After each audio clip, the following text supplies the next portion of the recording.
compuestos químicos utilizados para eliminar o inhibir el crecimiento de organismos infecciosos, con una propiedad muy importante que nos permitió a nosotros como seres humanos usarlos, porque tiene lo que se llama toxicidad selectiva, es decir, el antibiótico va a producir daños sobre el microorganismo, teniendo en cuenta que nuestras células, como células eucariotas, difieren en mucho de las células de las bacterias que son procariotas, y o sea, el objetivo de la actividad del antibiótico es esa estructura, esos componentes, enzimáticamente, bioquímicamente sobre esos componentes, para poder limitar, eliminar a ese agente asociado a un proceso infeccioso. Lo primero que hay que hacer para utilizar los antibióticos es tener la claridad absoluta de que el proceso infeccioso es un proceso producido por bacterias, porque es para los únicos agentes, bueno, por ahí hay pero son la mayoría de los antibióticos son útiles solamente cuando el proceso infeccioso es de tipo bacteriano. Sí, algunos se pueden usar contra parásitos, como lo vamos a ver, pero la mayoría son para usarlos para eliminar o disminuir la carga bacteriana en ese paciente. Eso sí, con la colaboración y la presencia de la actividad de la respuesta inmune del paciente, porque se necesitan las dos cosas. El antibiótico es capaz de producir un daño sobre digamos, sobre la estructura de la bacteria, pero se necesita ahí también la actividad del sistema inmune del paciente. Hay algunas capacidades que tienen las bacterias que pueden aislarlas de la actividad de los antibióticos. Por ejemplo, la formación de biofilms, la cápsula, cuando se asocian en este tipo de estructuras, pues entonces los antibióticos quedan como fuera, no pueden ingresar y no producen, no cumplen con su actividad. Otra condición que se necesita es que la bacteria esté multiplicándose, esté activa, esté dividiéndose para que el antibiótico ingrese y esté dentro y comparta con la bacteria. Aquí unos nombres para que ustedes pues tengan una mirada de digamos, todas las personas que participan y participaron y nos permiten hoy en día disfrutar de una terapia de antibióticos que es tan importante. Ya habíamos nosotros esbozado más o menos en referencia a cómo cambió la calidad de vida de los seres humanos, cómo se prolonga la vida sobre la tierra de las personas, generaciones que han alcanzado edades por encima de los 80 años, porque muchos de esos procesos infecciosos que anteriormente podían, digamos que disminuir la vida de las personas porque no había cómo tratarlas, pues hoy en día uno como que ya no le tiene miedo, no, eso le dan antibiótico y ya pasa y resuelve el proceso infeccioso. Entonces, todos estos señores, y hoy en día esos estudios los hacen en laboratorio. ¿Por qué? El seguimiento a la actividad de los antibióticos y las formas de resistencia bacteriana son seguidas por la Organización Mundial de la Salud y por la Organización Panamericana de la Salud. Ellos tienen identificados, por ejemplo, en las Américas, cuáles son las bacterias que circulan en distintos países, si producen formas de resistencia, cuáles son esas formas de resistencia, para pues tener mucha claridad en relación a la presencia siempre de terapias de antibióticos para las personas que viven en la región y para tener siempre una investigación completa, permanente, para estar buscando antibióticos nuevos para no quedarnos sin terapias. Entonces, vamos a tener hablar sobre la clasificación de los antibióticos, y los antibióticos se clasifican de la siguiente forma: por su origen, son antibióticos, algunos naturales, otros ya son sintéticos o semisintéticos, o quimioterápicos, que son pues definitivamente, digamos que sintéticos del todo. Por su tipo de acción antibacteriana pueden ser bacteriostáticos y bactericidas, y nosotros ya con lo que hemos ido hablando sabemos y tenemos claridad de lo que quiere decir una cosa o la otra. Y por su espectro de acción están de amplio espectro, de espectro menos amplio o intermedio y de espectro reducido. La lógica del uso, y eso ustedes lo van a entender y lo entienden, debe ser del de espectro reducido hacia arriba, porque para no quedarse sin alternativa terapéutica y para no darle a la bacteria información que puede codificar dentro de su genoma y formar resistencia. Obviamente hay que tener claridad en que hay terapias empíricas, pues el médico obviamente no va a esperar un cultivo 3 días en algún tipo de pacientes, o a veces van a consulta por el tipo de lesión, por el sitio de la lesión, por los síntomas, los signos, que es lo que el médico analiza e interpreta, pues formula antibióticos que sabe que sirven para ese tipo de proceso infeccioso, ¿sí? A veces no cede la infección, no hay remisión del paciente, entonces lo que se sugiere respetuosamente es que se haga un cultivo de la muestra para hacer un antibiograma, que es una prueba de sensibilidad entre la bacteria o con la bacteria que se encontró en esa muestra del paciente, y un set de antibióticos que sirven para los antibióticos en ese sitio específico y en ese tipo de lesión. Por su mecanismo de acción son inhibición de la síntesis de la pared celular, son una de las formas de inhibición de mecanismo de acción de las bacterias. Lesión de la membrana celular, inhibición de la síntesis proteica, básicamente lo que corresponde a transcripción y traducción, inhibición de los ácidos nucleicos y la competencia por la parte de antimetabolitos. Eso sería como la actividad que hacen los antibióticos. Aquí una imagen para que ustedes tengan una mirada. Y vamos a mirar desde la punta de la flecha hacia el lado derecho, ¿sí? Entonces está la beta-lactamasas, beta-lactámicos, que actúan sobre la transpeptidación. ¿Se acuerdan qué era la transpeptidación? Es esa cohesión de la pared entre el tercer péptido hacia el cuarto péptido para unir las cadenas básicas del péptido, de los glucanos. N-acetilglucosamina, N-acetilmurámico.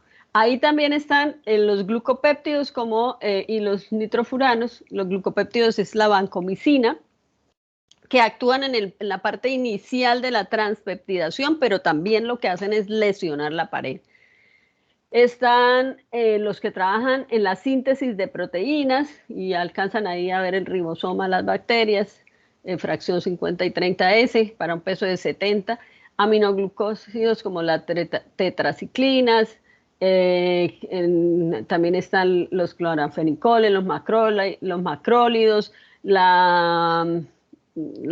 ahorita los miramos porque no está aquí en la imagen, que es, la tetraciclina también en la fracción 50S. Algunos tienen actividad bacteriostática y otros tienen actividad bactericida. Incluso dentro de los mismos grupos hay unos con una actividad y otra en relación a el poder de dañar la síntesis de proteínas.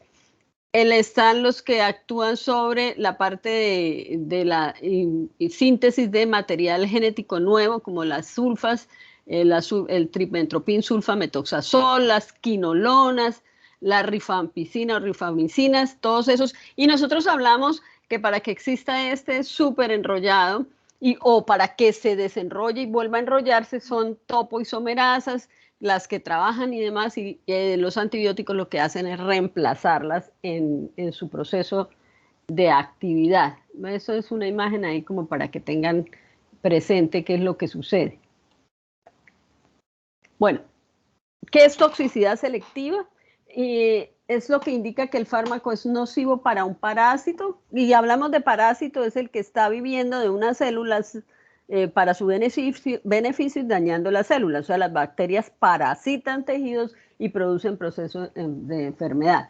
Depende de la inhibición de eventos químicos. O sea, lo que hace el antibiótico no, lo que hace es inhibir eventos químicos, y ya lo vimos. Actúa sobre patógenos bacterianos que son evolutivamente distintos de las células humanas, y por eso las infecciones de tipo bacteriano, aunque pueden ser muy agudas, es decir, se desarrollan muy rápidamente porque las bacterias crecen, se dividen en 4, 6, 8 horas, y acuérdense que es fisión binaria de manera exponencial, entonces a veces los procesos son muy agudos, a no ser que sea una bacteria de crecimiento lento como los Mycobacterium, pero termina impactando la célula, el tejido y demás, ¿cierto? En un lapso de tiempo corto, un mes, 15 días, algunas, las lentas, a las otras en horas. Por ejemplo, una otitis, una conjuntivitis, todo un forúnculo, eso, o empieza la parte de las manifestaciones inespecíficas propias de los marcadores de la inflamación por el proceso infeccioso, y cuando ya nosotros nos damos cuenta, hay otras señales del proceso infeccioso, por ejemplo, por Staphylococcus y Streptococcus, la parte supurativa, el daño sobre las capas de la piel, erisipelas, bueno, todo eso que se produce. Y hay menor probabilidad de efectos adversos cuando hablamos de toxicidad selectiva, pero hay que tener en cuenta que como son sustancias químicas y demás, pues en la naturaleza nada se desaparece, todo se transforma, entonces pueden tener actividades tóxicas sobre algunos de nuestros órganos. Por eso ustedes aprenden después, y con toda tranquilidad el próximo semestre, cuál es la dosis, cómo se debe administrar, teniendo en cuenta que tienen que ser eliminados por riñón o, sí, o en el hígado. Entonces, si el paciente tiene una enfermedad que afecta la función renal, pues entonces, ¿qué terapia tomo?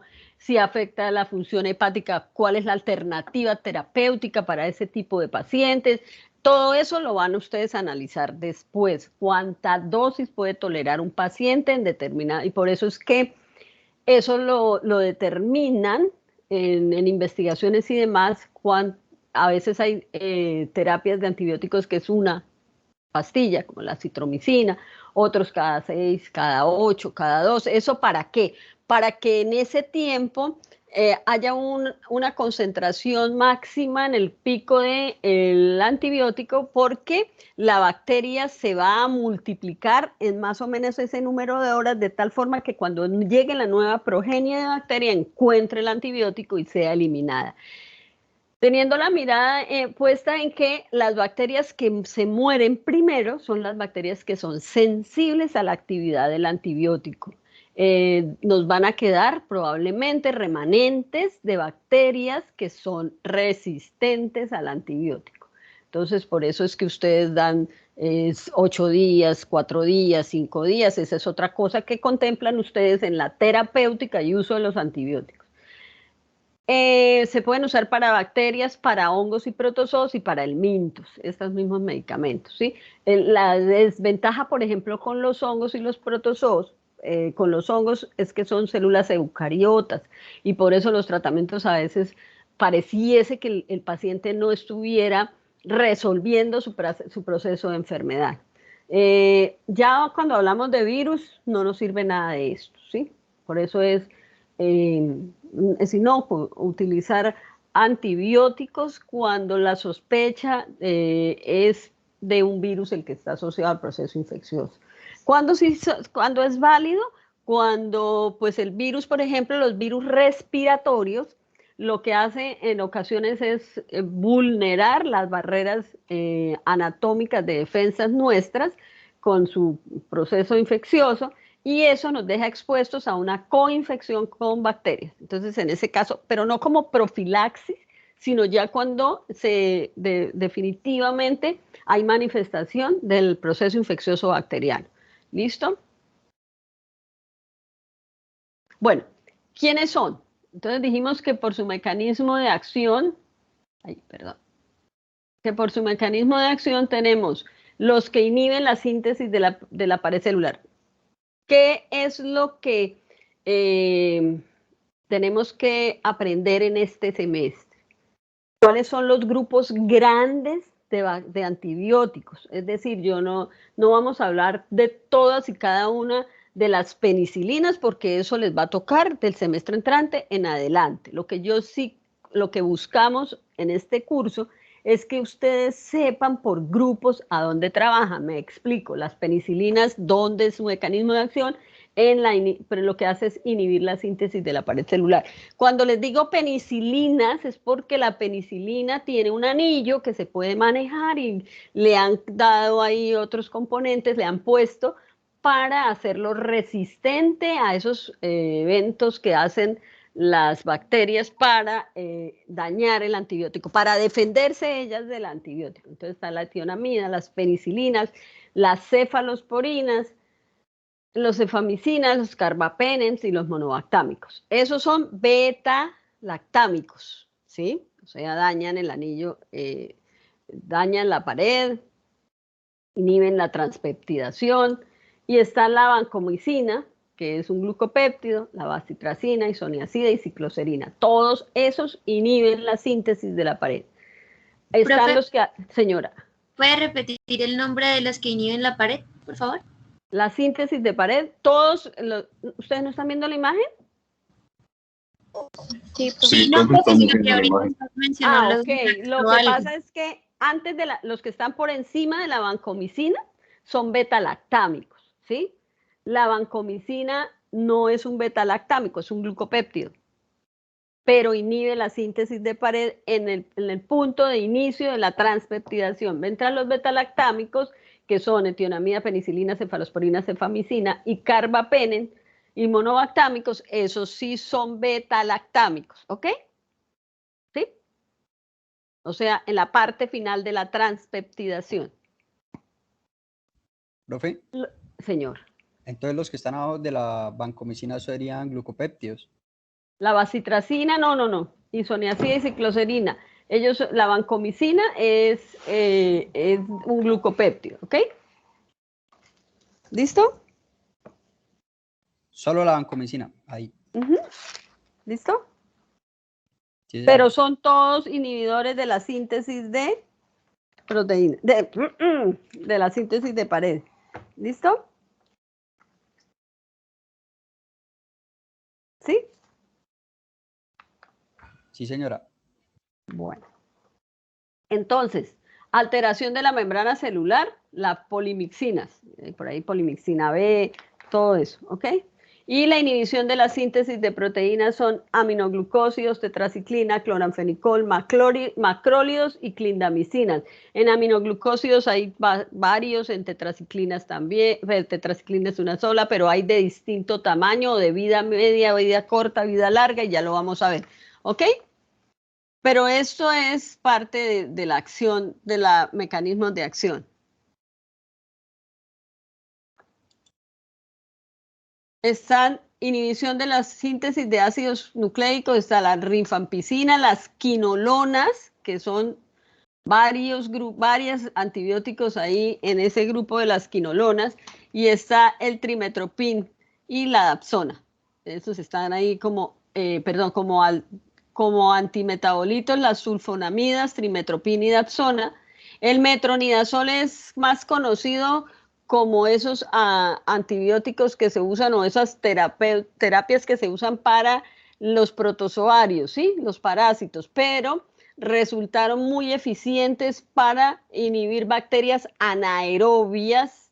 Entonces, por ejemplo, nosotros a nivel de intestino tenemos un gran grupo de bacterias anaerobias, de forma tal que en ese sitio y para ese tipo de bacterias sería bastante importante el uso del metronidazol. Todos estos son inhibidores de la síntesis de ácidos nucleicos, rifampicina, quinolonas, metronidazol, y los antimetabolitos son las sulfas, el trimetoprim y la dapsona. ¿Qué es lo que hacen los antimetabolitos? Reemplazar un metabolito esencial que necesiten las bacterias para producir una sustancia fundamental para ellas. Su mecanismo de acción es a través de la depresión del ácido paraminobenzoico, que es el ácido PABA, que tiene un anillo aromático. Entonces, este antibiótico tiene una estructura parecida, reemplaza el ácido paraminobenzoico y las bacterias empiezan a dejar de tener ese elemento funcional. El problema es que aquí, o sea, produce un ácido fólico no funcional o no lo produce. Lo que pasa aquí es que la bacteria, recuerden que son capaces de hacer las vías metabólicas con otros metabolitos, obviando y evitando el uso, por ejemplo, en este caso, de el ácido paraminobenzoico, entonces no van a captar ese tipo de antibióticos. Eso sería como una forma de resistencia de las bacterias. Los betalactámicos son penicilinas, cefalosporinas, monobactámicos y carbapenem. Por lo general los carbapenem y los monobactámicos se usan más intrahospitalariamente. ¿Qué es lo que hacen las penicilinas, por ejemplo, y las cefalosporinas? Inhibir la transpeptidación, reemplazan la enzima que va a hacer eso, pero además de esa actividad, las bacterias tienen un autocontrol en la lisis, ellas controlan su autolisis, de forma tal que lo que hacen los betalactámicos también es quitar esas enzimas que controlan la autolisis, o sea que aumentan la autolisis de la bacteria. ¿Cuáles serían los mecanismos de resistencia de las bacterias frente a este tipo de antibióticos? Pues lo primero que necesita el antibiótico es un punto de unión, un punto diana para poderse unir y empezar toda la actividad. Por sus siglas en inglés son PVP, punto de unión a penicilina. Y si no hay ese punto de unión, pues la bacteria no, el antibiótico no tiene ninguna forma donde adherirse. Y para poder dañar la pared, la bacteria tiene que estarse dividiendo. Si hay, por ejemplo, forma C, protoplastos, esferoplastos, el antibiótico no puede actuar. A veces lo que pasa es que las primeras terapias o las primeras dosis de antibiótico cambian la estructura de la pared y entonces lo que queda es resistente a los antibióticos. Cuando pasa la acción del antibiótico pueden recuperarse. Nosotros hablamos de que esas formas podían ser transitorias y no permanentes, ¿cierto? Es una forma de resistencia no cromosómica. Tienen que producir el punto diana para poder haber actividad. Entonces, la forma de resistencia contra estos antibióticos es dejar de sintetizar punto diana. ¿Cómo deja de sintetizar punto diana la bacteria? Pues recibe pares de bases de una cepa que no produce ese punto diana, lo involucra en su cromosoma y la progenie nueva no produce el punto diana, de manera que la siguiente terapia de antibiótico para ese paciente con esa nueva cepa no le va a solucionar su problema infeccioso. Por eso es tan importante y es fundamental que los antibióticos sean formulados única y exclusivamente por un médico, porque el médico es el que tiene la formación para poder formular los antibióticos en la cantidad y en la dosis precisa. Bueno, la otra forma de resistencia que tienen las bacterias es producir enzimas que adenilen, acetilen o metilen el antibiótico. Eso puede ser de manera cromosómica o adquirida por plásmidos. Como los betalactámicos, lo que tienen un anillo como parte activa de las penicilinas, que es el anillo betalactámico. Entonces, las enzimas que se producen para para neutralizar esos antibióticos, lo producen cepas resistentes que se llaman beta-lactamasas. Y hay bacterias productoras de beta-lactamasas, cromosómicamente o adquirido o transmitido a través de plásmidos. Inhiben las cefalosporinas, hay estafilococos resistentes porque producen beta-lactamasas. Entonces, pues neutralizan, dañan el antibiótico, le dañan el anillo beta-lactámico y el antibiótico deja de ser capaz de destruir a estas bacterias. Penicilinas hay varias y ustedes las van a conocer. Hay penicilina G, penicilina B, fenetilina, penicilinas resistentes a penicilinasa, meticilinas, y hay estafilos y estreptos meticilinos resistentes cromosómicamente. Y ya pues hay oxacilinas, cloxacilinas, penicilinas. En este momento, ¿qué actividad tienen las penicilinas? Son beta-lactámicos, ¿cierto?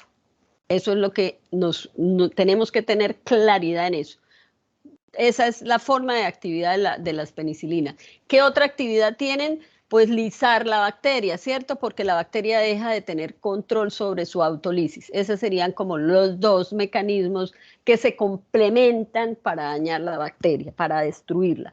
Son daños que son bactericidas. Probablemente la bacteria no es capaz de seguir en su progenie porque no tiene pared. Y recordemos para qué le sirve la pared a la bacteria: para resistencia, fuerza tensil, como plantilla para su división, de manera que quedó, y todo lo que está dentro queda expuesto. Incluso con el daño de la pared se lesiona la membrana, porque recuerden que la pared está anclada en la membrana, anclada y unida a lípidos que hay de membrana, ¿se acuerda? Por los ácidos teicoicos y demás, en las gram positivas.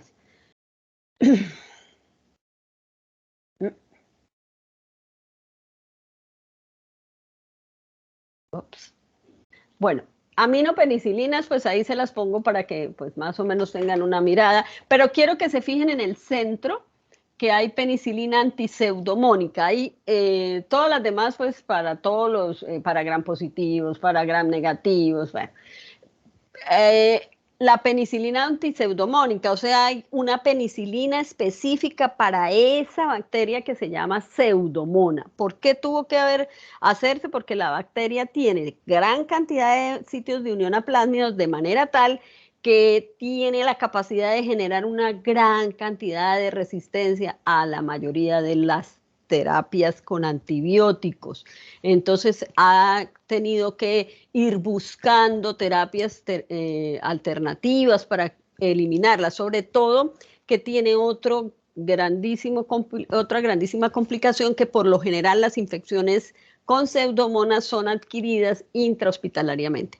Las bacterias que uno adquiere intrahospitalariamente, pues digamos que están fogueadas para adquirir plásmidos, para hacer resistencias y demás. Entre más antibióticos consumamos, pues nosotros mayor opción tenemos de hacer resistentes nuestras cepas bacterianas. Dicen que una persona, digamos que se le podría hacer un mapeo de las cepas que tiene, y sería tan personal, individual y propio como el genoma de la persona, ¿sí? Porque a lo largo de la vida nosotros nos vamos haciendo a nichos bacterianos propios que tenemos nosotros. Entonces, por eso hay personas que son sensibles a unas terapias y otras que no. Y si adquieren ese tipo, las que son sensibles son las bacterias de la persona, ¿no? Para que haya claridad. Y estas serían las aminopenicilinas. Tiene ese grupo amino que le da. ¿Para qué se hicieron este tipo de transformaciones? Para inhibir las beta-lactamasas. Están los carbapenémicos, que están el imipenen y el meropenen, los monolactámicos, como el astreonán y la anacardicina, que estos ya son de amplio espectro, se usan intrahospitalariamente. Están las cefalosporinas, y aquí nos faltan las de, digamos, no, ahí están. Hay también antiseudomónicas, ¿sí? Están de primera, segunda, tercera, cuarta y quinta generación, que ya está la celtoraline o la cefatoronina y la ceftobiper, que está como ahí. ¿Ya para qué? Para estafilococos que son resistentes a los tratamientos con, digamos, todas las penicilinas que producen penicilinasa, y entonces para eso es que lo han hecho, para ese tipo de microorganismos. De acuerdo a las generaciones van ganando actividad frente a microorganismos gram negativos, los de segunda generación.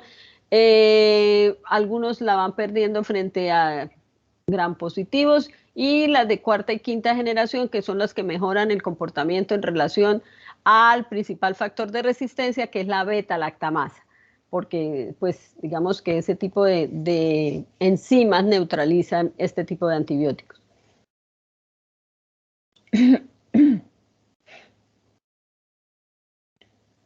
El ideal, ¿cuál es? Un cultivo con antibiograma, para que el antibiograma arroje el resultado que determine a cuál antibiótico es sensible la bacteria y la concentración mínima inhibitoria, ¿cierto? Que nosotros hablamos. Hay inhibidores de la síntesis de proteínas como los aminoglucósidos, que son capaces de atravesar la membrana y la pared celular hasta el citoplasma. Son bactericidas, los aminoglucósidos. El que más se ha estudiado es la streptomicina, pero más o menos todos funcionan igual. Se une al factor de inicio con la formilmetionina y arranca ahí, reemplaza. Pero mire, ahí necesita un punto de unión. Si la bacteria no tiene el punto de unión, es resistente a este tipo de antibióticos. Si la bacteria, ¿qué otra forma de...? Mire hasta dónde tiene que llegar el antibiótico. El antibiótico tiene que llegar hasta el citoplasma, para atravesar membrana y demás, ¿cierto? Porque tiene que buscar a quién, a los ribosomas, al material genético, digamos, para que haya la transcripción y la traducción. Entonces, hay otra forma de resistencia que son las bombas de expulsión. La bacteria lo que hace es sacar de su interior el antibiótico, y esa es una forma de resistencia. La otra forma de resistencia, recuerden ustedes que en las gram negativas, porque muchos de estos antibióticos se usan para gram negativas, es dejar de tener las porinas de la membrana externa. Recuerden que la pared de las bacterias no tiene permeabilidad selectiva, pero tiene porinas. Entonces hay cepas que dejan de formar las porinas, entonces el antibiótico, ¿por dónde ingresa? No puede ingresar. Las otras formas de resistencia frente a los aminoglucósidos específicamente es la producción de enzimas que metilan, acetilan y dañan los antibióticos, los neutralizan. Muchos de estas, producción de este tipo de enzimas metilantes, acetilantes, son de tipo cromosómico, pero algunas son adquiridas a través de plásmidos.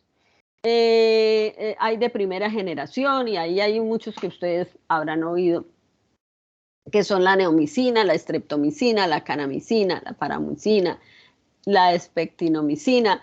Les digo, de ahí que recordemos, pues porque se ha estudiado más en su mecanismo de acción, la streptomicina. La streptomicina es bactericida, se une a la fracción 30S, y entonces por lo general ese daño sobre la síntesis empieza a sintetizar aminoácidos que no tienen sentido, son proteínas que no sirven, entonces pues la actividad de la bacteria se fija. Hay de segunda generación, también hay como las que ven, y de tercera generación. Listo. Yo no los voy a poner este semestre a recitarme ahí, pero sí para que sepamos cómo es la síntesis de los la actividad de los aminoglucósidos y cómo podrían ser las formas de resistencia, o cuáles son las formas de resistencia frente al mecanismo de acción de los aminoglucósidos. Dañan la síntesis de proteínas. Recuerden que por lo general lo que hacen es alterar transcripción, traducción, porque se necesita, para que haya síntesis de aminoácidos de proteínas, pues la transcripción y la traducción. Por lo general, quien queda desplazado es el RNA mensajero por el antibiótico, que lo reemplaza en el sitio, en el punto de unión. Forma de resistencia frente a esa actividad, pues no le produzco más el punto de unión y usted no tiene aquí donde venir a fijarse para actuar, queda por ahí volando el pobre antibiótico. ¿Listo? Y otra es producir enzimas que lo dañen, que lo neutralicen, que definitivamente nos deje sin antibiótico activo. Y eso pues a veces es bastante complicado. Están los macrólidos, que la unión... Señora. En una de las formas de resistencia a aminoglucósidos también nos dijo usted lo de que se dejan de producir porinas, ¿verdad? algunas formas de resistencia para los que producen síntesis de proteínas, ¿sí? Porque específicamente como tal para este grupo no, para muchos de estos que son, tienen que atravesar la pared, la membrana para llegar hasta el citoplasma. Entonces la bacteria lo que hace es dejar de sintetizar porinas y pues el antibiótico como para dónde agarra, ¿sí? Y las bombas de expulsión. Porque, por ejemplo, la bomba de expulsión sirve mucho, lo usan mucho como resistencia frente a los macrólidos, porque el nombre los describe, son moléculas grandes, entonces necesita que haya alguna manera que les permita ingresar a el citoplasma de manera lenta o demás, pero lo hacen. Entonces, lo que pasa es que la bacteria termina expulsándolos o evitando la entrada. Estos se unen a la fracción 50S, generalmente la gran mayoría de estos antibióticos son bacteriostáticos, entonces es una actividad que no es definitiva, mientras algunos quedan remanentes de estas bacterias, actúan cuando se inhibe o se elimina la gran mayoría de bacterias mientras esté, digamos, los átomos del antibiótico de manera que lo está consumiendo la bacteria. Aquí hay de 14 átomos, como los que están ahí, claritromicina, eritromicina. La eritromicina, digamos que es como el más conocido de este grupo y lo usan en ocasiones en terapia para sustituir la terapia por penicilinas en pacientes que sufren de algún tipo de sensibilidad frente a la presencia de la penicilina, porque esa es otra cosa que hay que tener en cuenta.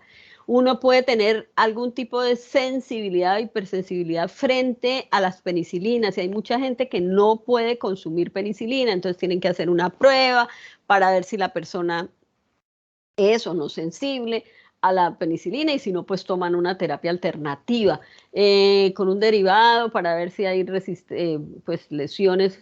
Se hace una prueba para determinar si la persona es sensible o no. Porque algunas personas son, digamos, sensibles y otras la han ido adquiriendo, porque nosotros, por ejemplo, consumimos carnes o derivados lácteos, y los animales que se usan o que se tienen para consumo humano también pueden recibir terapias de antibióticos. Entonces quedan residuos de antibióticos que nosotros consumimos y eso puede ir formando sensibilidad frente a estos antibióticos, pero también resistencia, ¿cierto? De 15 átomos está la citromicina. De 16 átomos están espiromicina, josamicina y diacetilmidecamicina, que es, digamos, el mecanismo de acción es el mismo, se une a la parte de inicio, ahí en la unión a la unión, pero en la fracción 50S. Están las tetraciclinas, que son bacteriostáticos de amplio espectro. Generalmente Bueno, otra cosa que hay que tener en cuenta y la van a aprender ustedes también es en qué tipo de pacientes, en qué edades se pueden usar.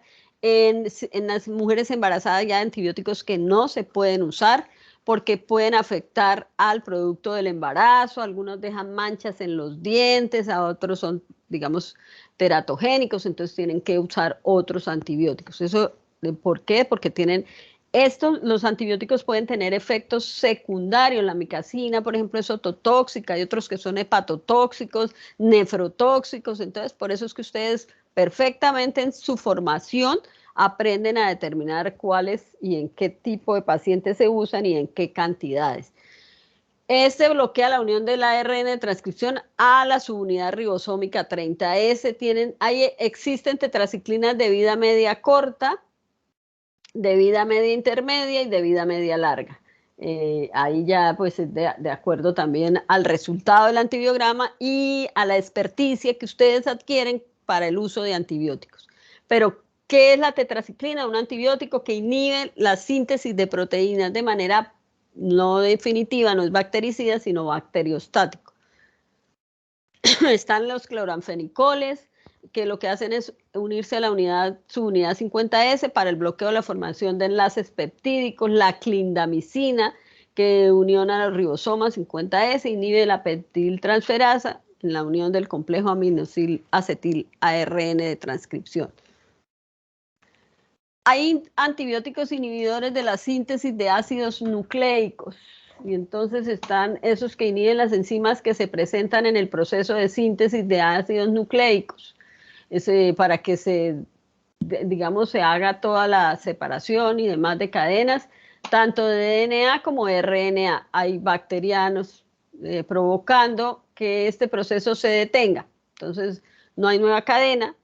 Están las rifampicinas, las quinolonas de primera, segunda, tercera generación y cuarta, y el metronidazol.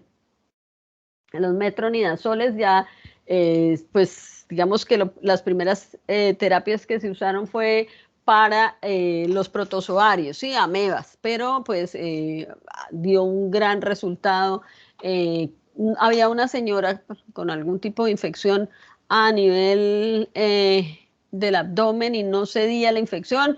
A alguien se le ocurrió darle metronidazol y resultó digamos, de una calidad excepcional para este tipo de bacterias anaerobias, las que no necesitan oxígeno, porque los protozoarios son anaerobios y también sirven para ellos, ¿cierto? Hay otros antibióticos, señor. ¿Profe? Señor.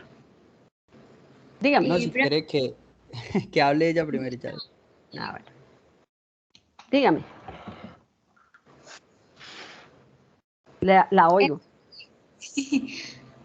¿O yo? Sí, dale, dale.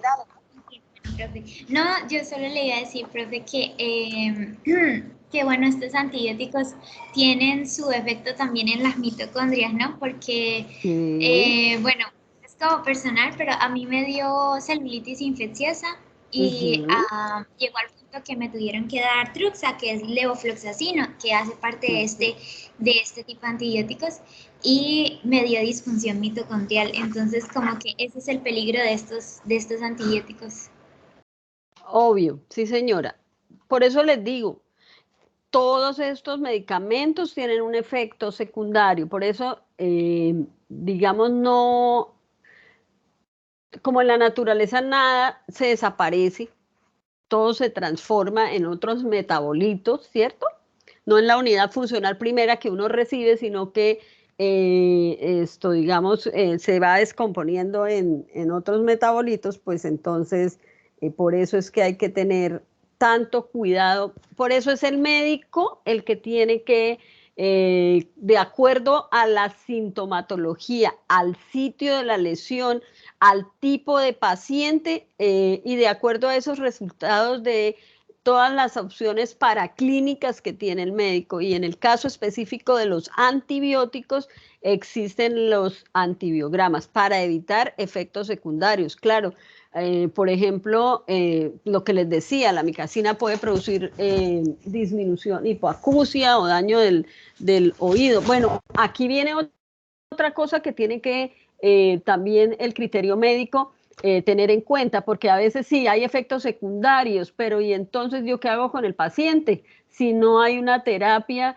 para sacarlo de ese proceso infeccioso? Entonces, para que no haya un efecto secundario, no se le dan terapias de antibióticos, entonces eso también lo tiene que evaluar el médico, ¿cierto? ¿Cuál es la posibilidad de un efecto secundario a gran escala, por decirlo de alguna manera, frente a determinar la acción del microorganismo en el proceso infeccioso de ese paciente? ¿Sí? Bueno, Profe, eso sería, señor, dígame. Ay, cierto. le iba a preguntar Qué pena.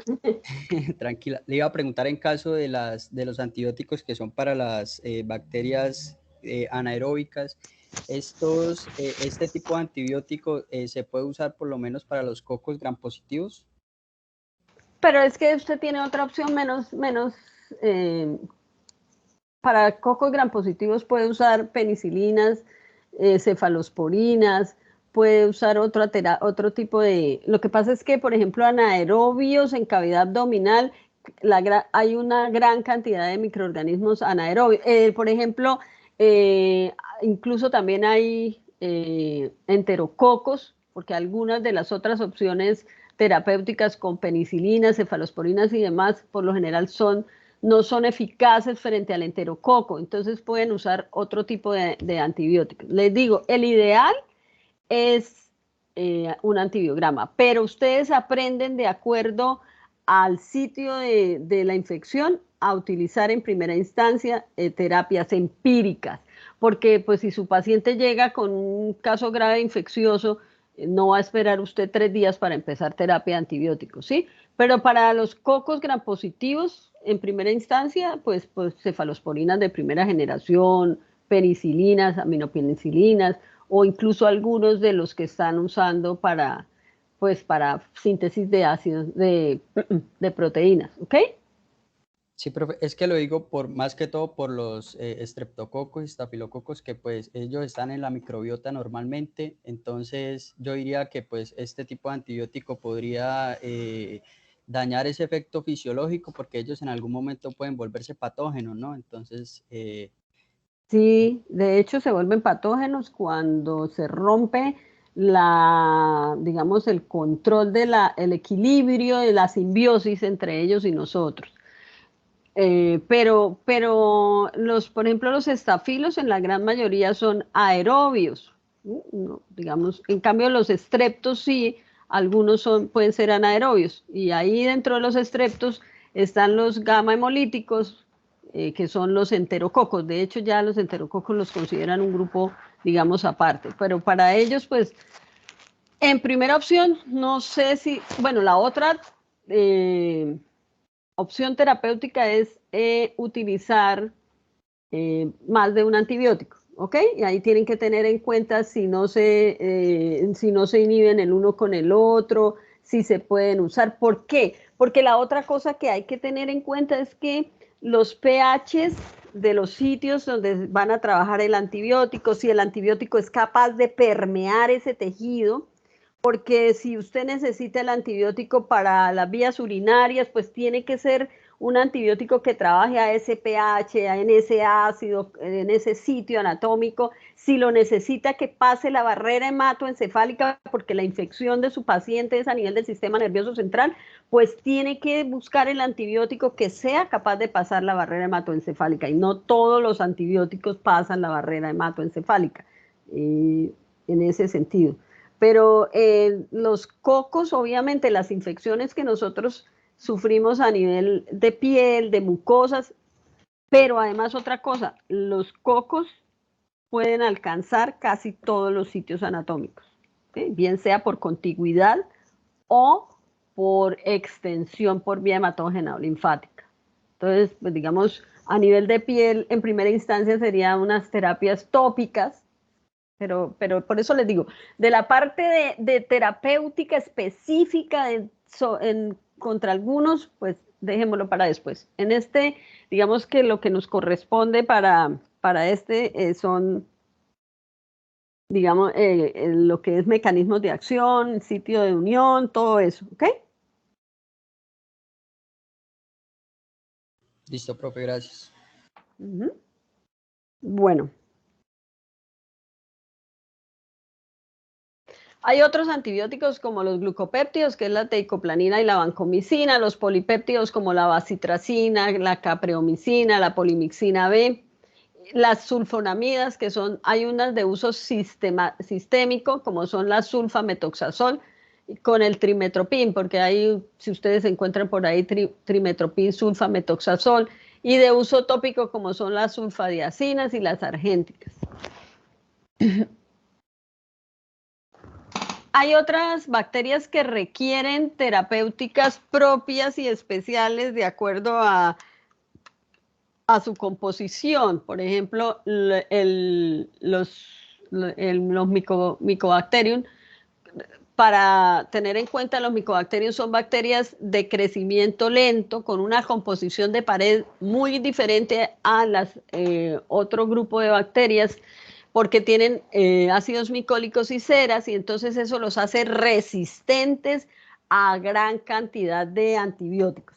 ¿Qué es lo que pasa con este grupo de microorganismos? Tanto el Mycobacterium tuberculoso como el Mycobacterium lepra. Dentro de los Mycobacterium están los que no son tuberculosos, pero tienen la misma composición del Mycobacterium tuberculoso, de manera que son difíciles de tratar. Está el Mycobacterium tuberculoso. Y para recordar, la única, digamos, no, la única presentación clínica de la infección por Mycobacterium tuberculoso no es la tuberculosis pulmonar. El Mycobacterium tuberculoso puede crecer también en casi todos nuestros sitios anatómicos. La de mayor frecuencia es la tuberculosis de tipo pulmonar, pero, y con la que uno generalmente asocia la infección por Mycobacterium tuberculoso, la tuberculosis pulmonar. Como son de crecimiento lento, como son de difícil tratamiento y como son enfermedades de salud pública, entonces eso que cuando los microorganismos están asociados a lo que nosotros conocemos como enfermedades de salud pública, pues tienen un protocolo de diagnóstico y de tratamiento diseñado y dirigido por la Organización Mundial de la Salud. Y en los países, pues por el ministerio y por las regiones, por el instituto y demás. Eso tiene que obedece o determina que todo lo que es diagnóstico, tratamiento y demás está diseñado y de esa forma se tiene que hacer. ¿Sí? Uno no se puede poner creativo en el manejo de este tipo de microorganismos. Entonces, como ya la experiencia determina esto, hay tratamientos para el Mycobacterium tuberculoso que son de primera línea. Y se les da por lo menos 3 o 4 antibióticos, porque para eliminar el Mycobacterium tuberculoso hay que darle más de 2, 3 o 4. De la primera línea entonces está en rifampicina, por lo general el corazón del tratamiento es la rifampicina, isoniazida, tambutol, y ya viene pues streptomicina y piracinamida para tratar de eliminarlo y por lo general lo logra. El problema es las cepas multidrogo resistentes, ¿sí?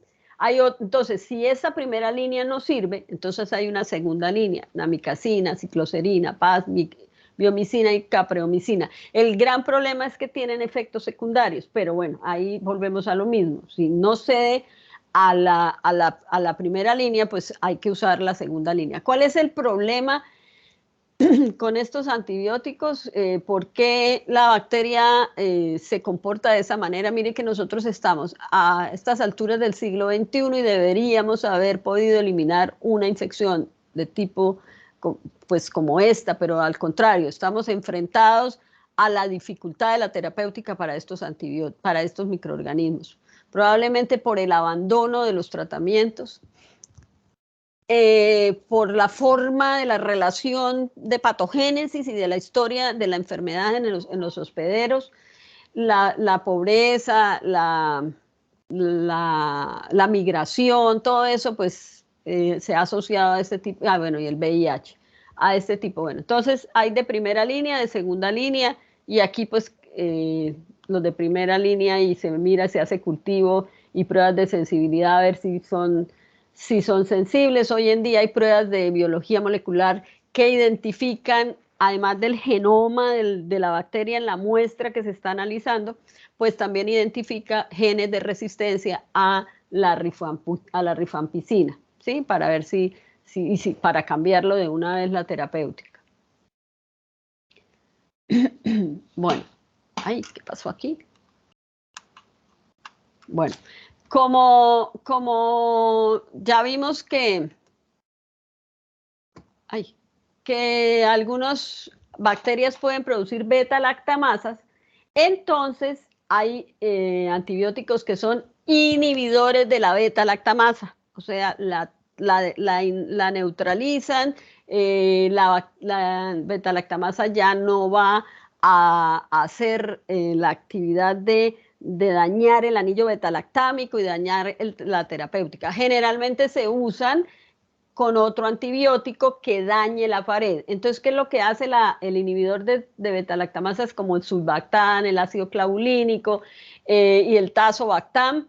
Pues neutralizar la beta-lactamasa y permitirle al otro antibiótico como ampicilina, amoxicilina, ticarcilina, cefaperazona o piperacilina, que son beta-lactámicos, cumplir con su trabajo porque ya no tienen una enzima que los dañe, ¿sí?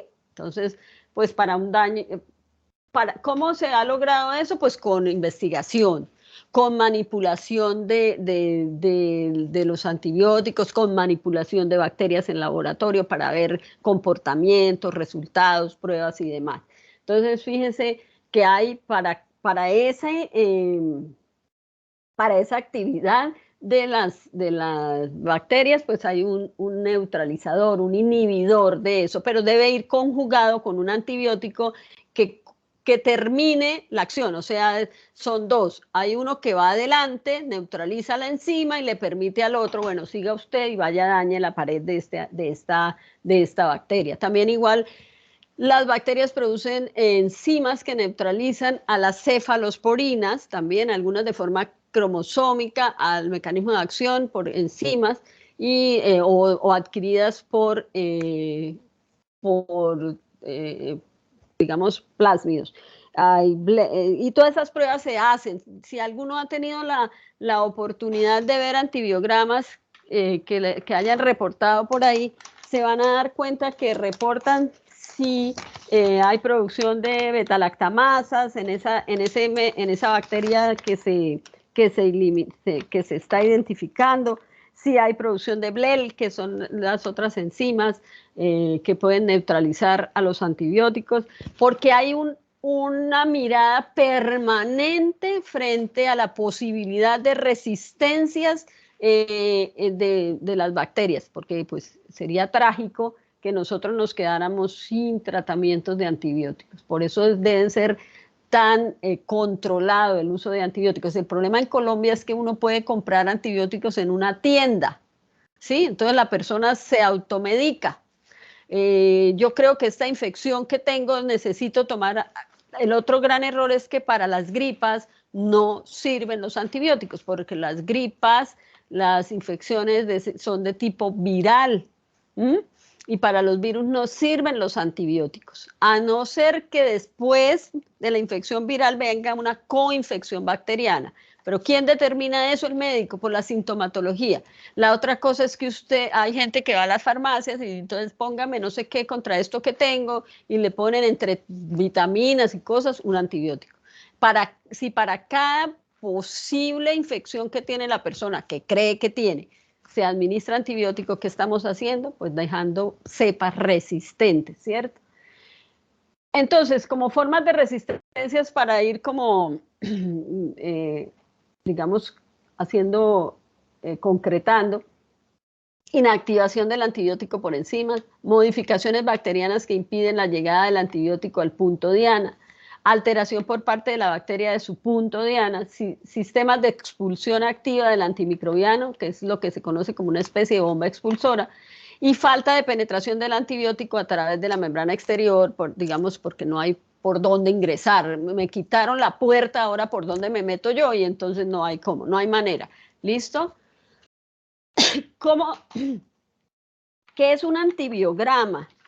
Nosotros vimos en la clase anterior lo que era cómo se hacía la determinación de la concentración mínima inhibitoria, pero eso lo hacen en los laboratorios donde producen medicamentos, ¿sí? Porque ya el medicamento viene, digamos, más o menos con su dosis y tal. Entonces, ustedes frente a la sospecha o a la evidencia con los síntomas y los signos de su paciente, de que lo que se está sucediendo es una infección de tipo bacteriano, lo que se solicita o lo que solicita el médico es un cultivo de la muestra del sitio de la infección, sea una secreción, digamos, hay que encontrar la muestra mediante una aguja para adquirir y tomar la muestra. Bueno, una muestra de orina para un cultivo, una muestra de materia fecal para un coprocultivo. No, la muestra puede ser muchas y variadas, una secreción, un lavado abdominal, una muestra de reemplazo de cadera porque se sospecha que hay ahí un tipo de infección. Entonces se toma la muestra, solicitan cultivo de la muestra y antibiograma. El antibiograma es una prueba de sensibilidad a los antimicrobianos, ¿sí? Hay de muchas formas, dependiendo del, bueno, hoy en día es mediante un software, pero lo que se busca es, primero, tener en cuenta qué tipo de bacteria puede ser, porque hay bacterias, hay antibiogramas para anaerobios, otros para aerobios de crecimiento rápido. Hay pruebas, por ejemplo, de difusión, que se hace en un medio sólido. Los antibióticos vienen impregnados en unos sensidiscos, que son como unos cartoncitos impregnados con los antibióticos que pues, la casa productora determina. Y obviamente el software que lo que hace es poner un screening de varios antibióticos frente al crecimiento bacteriano. Entonces es enfrentar la bacteria frente a unos determinados antibióticos. ¿Cuál es el criterio para escogerlo? Pues el sitio anatómico, el tipo de lesión, todo eso, ¿cierto? Y como ya eso se hace en el segundo día del cultivo, pues ya hay evidencia del crecimiento bacteriano, ya se sabe si es un gran positivo o un gran negativo, entonces también eso entra dentro del criterio de escogencia de los antibióticos, del tipo de muestra. La clasificación está basada en la respuesta in vitro de un microorganismo a un antibiótico en los niveles que éste alcanza en sangre o tejidos, que eso es importante, con una dosificación habitual.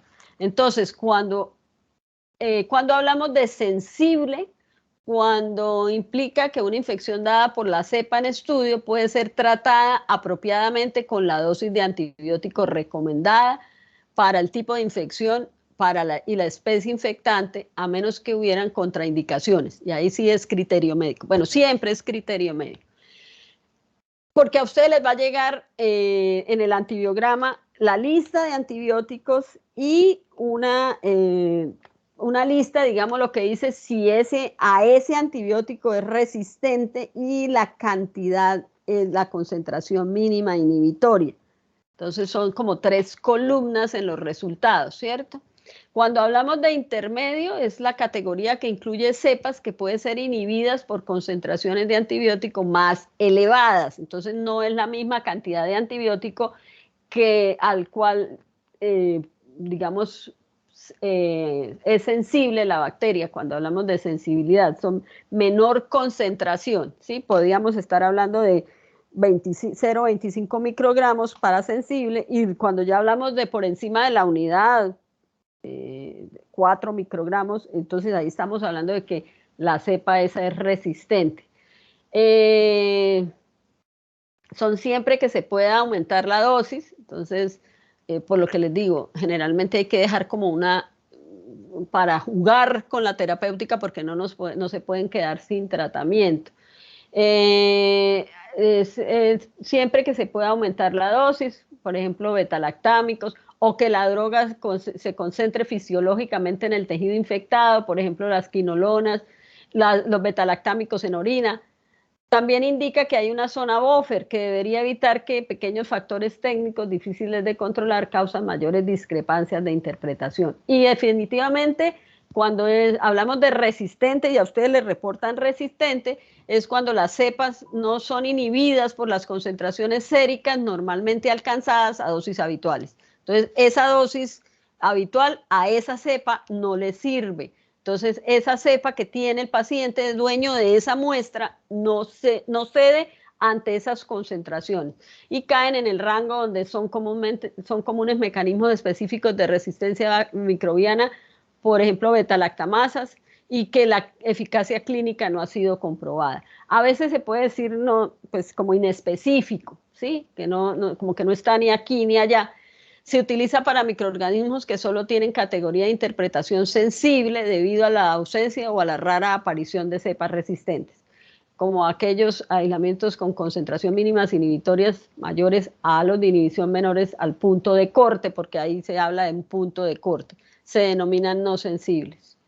Entonces, eso es lo que ustedes van a recibir en el antibiograma, ¿sí? Si la cepa es sensible o resistente. Bueno, chicos, aquí es como la mirada de la que ustedes tienen que dar en este curso, para los antibióticos. Ya miramos cuáles son las formas de resistencia, producción de beta-lactamasas, la permeabilidad, la pérdida de permeabilidad, la eliminación del sitio de acción, y una vía, bueno, y lo que no habíamos dicho también es una vía metabólica modificada que desvía la reacción, que pues la que inhibe el fármaco. Y ya vimos cómo es que las bacterias son resistentes a las sulfas porque no necesitan el ácido paraminobenzoico extracelular, porque empiezan a utilizar ácido fólico preformado. Entonces ellas, acuérdense que las bacterias fácil y rápidamente se adaptan, se cambian muy rápidamente, y por eso es que son todavía, digamos, existen, porque las especies que se adaptan rápidamente son las que por lo general van a salir adelante en los procesos de encuentro con con todos los cambios que hay. Hay, digamos que como consecuencias clínicas de la farmacoresistencia, pues que cada vez vaya a ser más difícil el tratamiento. La vancomicina, digamos que se utilizaba como terapéutica frente a esos cocos gram positivos resistentes a otras ampicilinas y demás, pero hoy en día ya hay resistencia frente a la vancomicina. El gonococo, que es la Neisseria gonorrea, era sensible a la vancomicina, sensible a la acitromicina, pero si ustedes escucharon, hace unos 2 años salió una Neisseria gonorrea resistente a la acitromicina. Eso pues, digamos que es complicado porque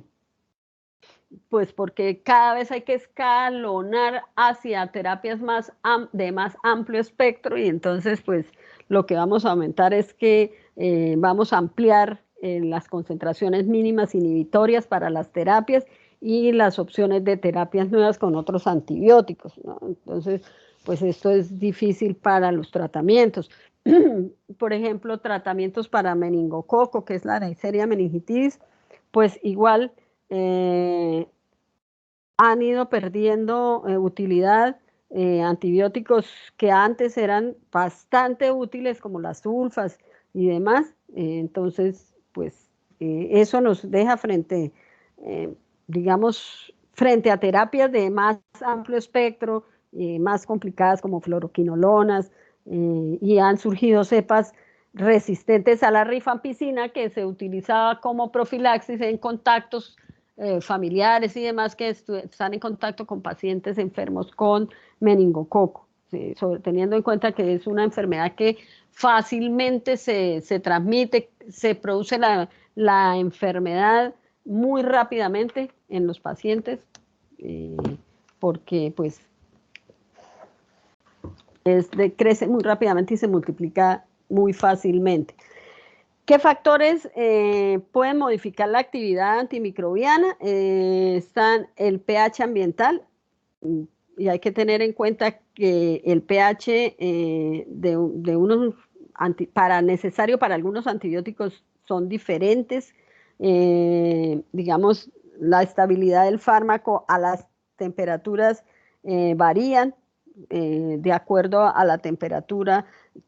Hay que tener en cuenta que, por ejemplo, las cipros son más estables durante un periodo prolongado a determinadas temperaturas, otros pues se inactivan más rápidamente en las temperaturas de las personas que están recibiendo las terapias. Todo eso lo van ustedes a aprender a manejar, lo que es la dilución, el goteo, toda la cantidad de dosis y todo eso ya y las terapias en niños, en adultos, en ancianos, en inmunosuprimidos también. Entonces, eso digamos que es digamos, el estudio que tienen que hacer ustedes más adelante. ¿Tienen alguna pregunta? Tú nos dijiste que las aminopenicilinas y 2 generaciones de las cefalosporinas para las pseudomonas, ¿cierto? Esos tienen una generación específica de cefalosporinas antiseudomónicas y penicilinas antiseudomónicas, solo para la pseudomonas. ¿Ok? Listo, profe. La pseudomonas es un bacilo gram negativo, pero es que no es fermentador como por ejemplo las enterobacterias. La gran capacidad de formar resistencia es lo que pues, ha complicado un poco la terapéutica de este microorganismo. ¿Listo? ¿Tienen alguna otra pregunta?